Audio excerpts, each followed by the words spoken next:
Ruben Amorim has worst win percentage of any Man United manager since World War II as horror record is revealed. Stay tuned, see another horrendous record held by Amorim.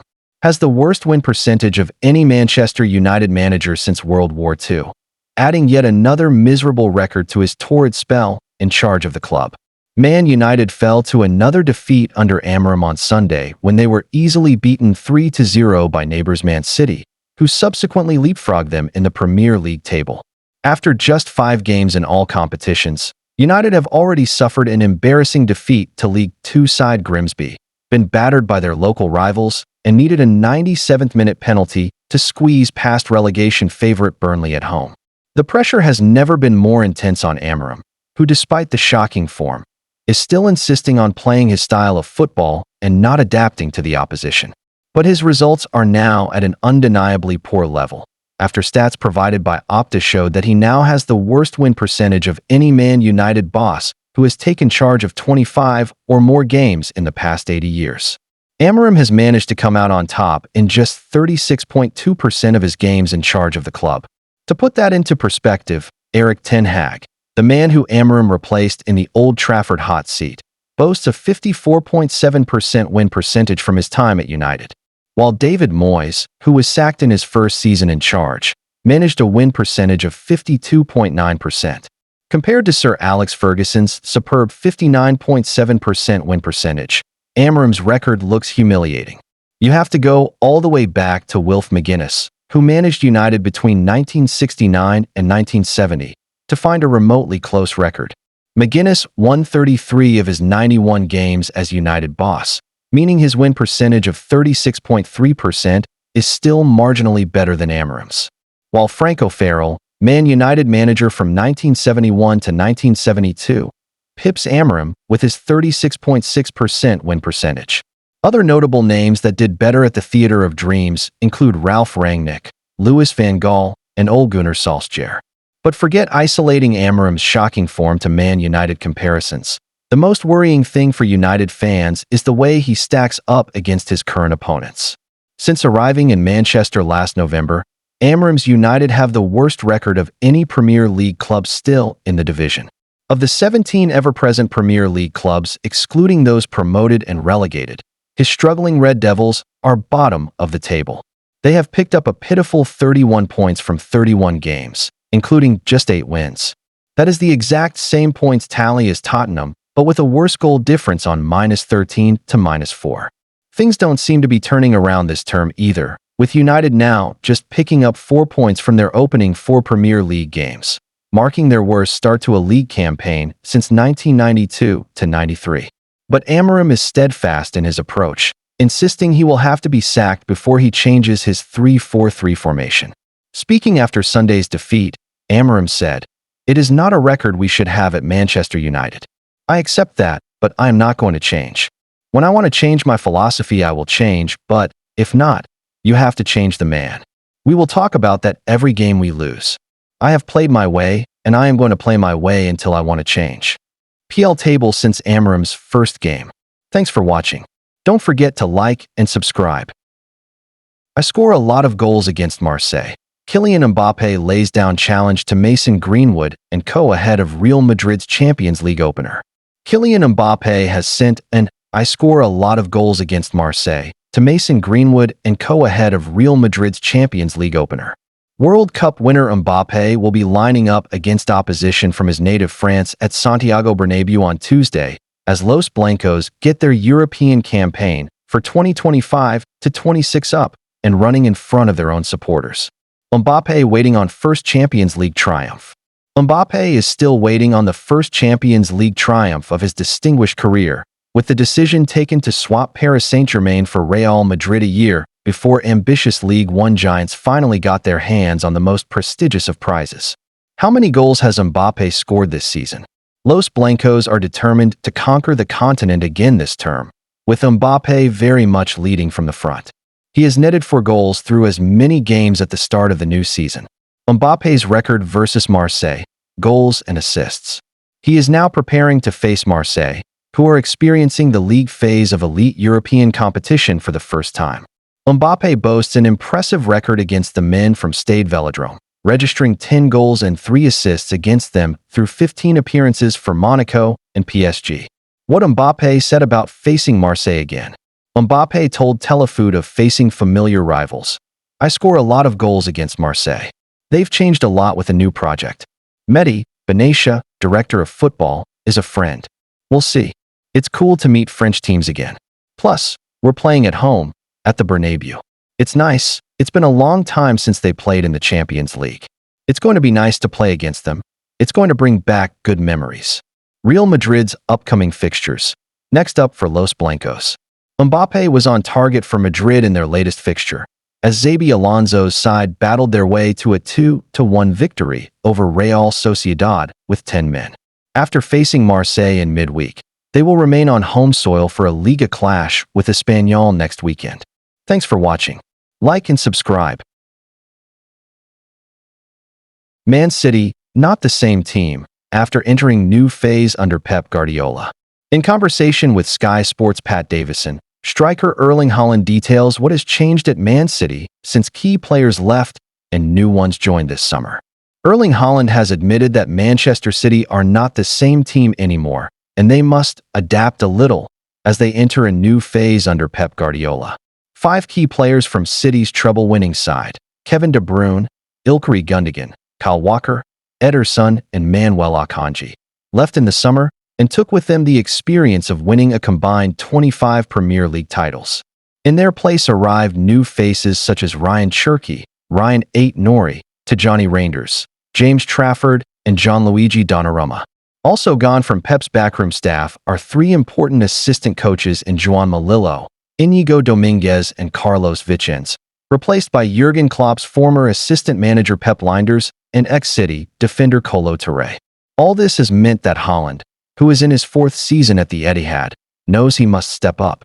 A lot of important people left, so new people have to come in and make a difference, and people that have been here for years like me have to take more responsibility, says Haaland in an exclusive interview ahead of Sunday's Manchester Derby, live on Sky Sports. I have to guide the team.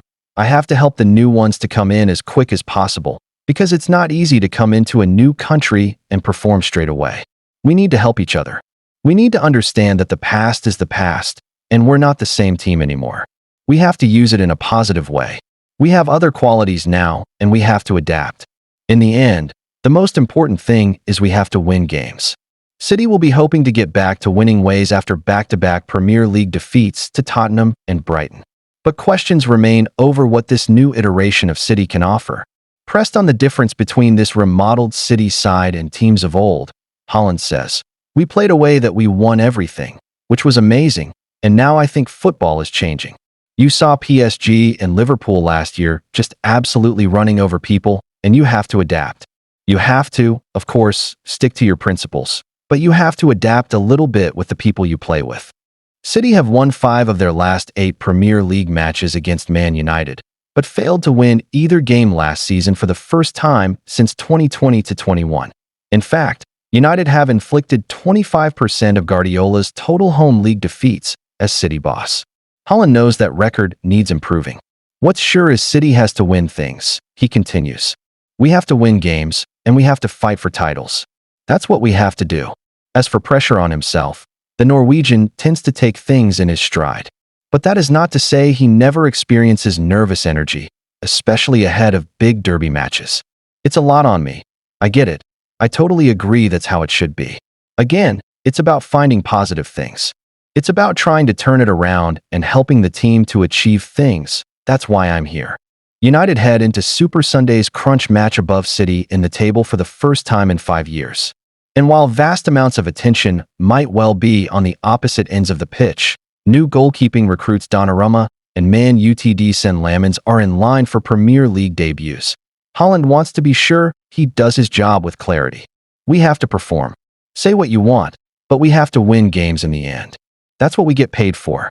I try to do everything I can, and I try to help the team as much as possible. No matter how the situation is, if you win every single game or lose every single game, you still have to try to be free in your mind. It's something I still have with me now. Thanks for watching. Stay for the next content. Don't forget to like and subscribe. Liverpool tipped to obliterate transfer record again with deal for £129 million star on for summer 2026. Liverpool manager Arne Slot is far from done at rebuilding his squad, with new reports revealing they are ready to advance in their push to sign Michael Olise from Bayern Munich, while Team Talk can analyze whether the France international would prove a suitable heir for Mo Salah. The Reds may have cantered to the Premier League title last season by a 10-point margin, but that did not stop Slot from significantly upgrading his side, launching an unprecedented £440 million outlay on several high-quality new signings. And while Liverpool did claw back a large proportion of the record-breaking €509 million, €600 million spent on new players, the summer of 2025 will still go down in the Anfield history books.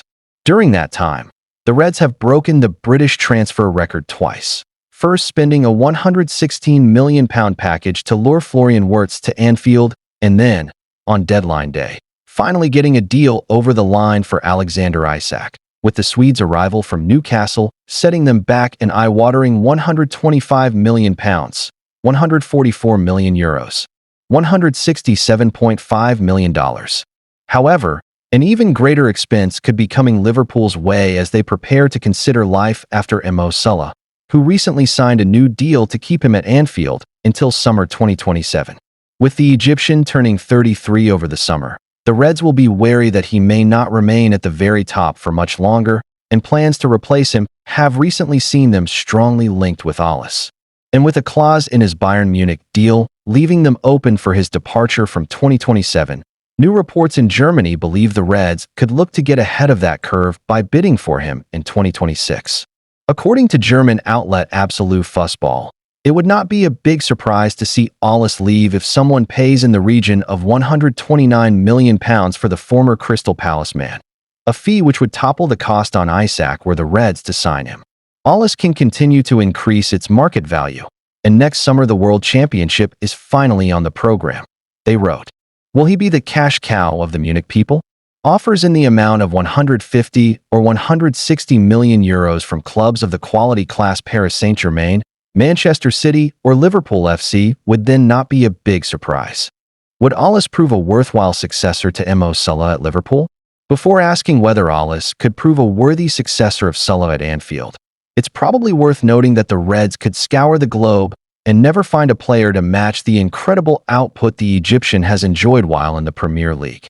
Having shattered numerous records during his time on Merseyside, Salah currently sits third on their all-time top goalscorers list with 246 goals, still some 100 adrift of Ian Rush's record tally. Salah is also fourth on the all-time Premier League record goalscorer list. His current tally of 187 trails Alan Shearer's record 260 mark by 73 at the time of writing. Olise, still only 23, has made huge strides with 43 goal contributions last season and 4 goals in 4 games this term. Now the star of his Bundesliga side, he is seen as a top talent. Liverpool, unafraid to spend big, could view him as Salah's long-term heir, even if it takes a record £129 million move. How Salah and Olise compared last season. Games: Olise 34, Salah 38. Goals: Olise 12, Salah 29. Assists: Olise 15, Salah 18. Take-ons completed per 90 minutes. Olise 2.8, Salah 1.6. Crosses completed per 90 minutes. Olise 0.7, Salah 0.5. Touches in opposition box per 90 minutes. Olise 6.3, Salah 10.6. Shot accuracy: Olise 62.1%, Salah 58.7%. Thanks for watching. Like and subscribe.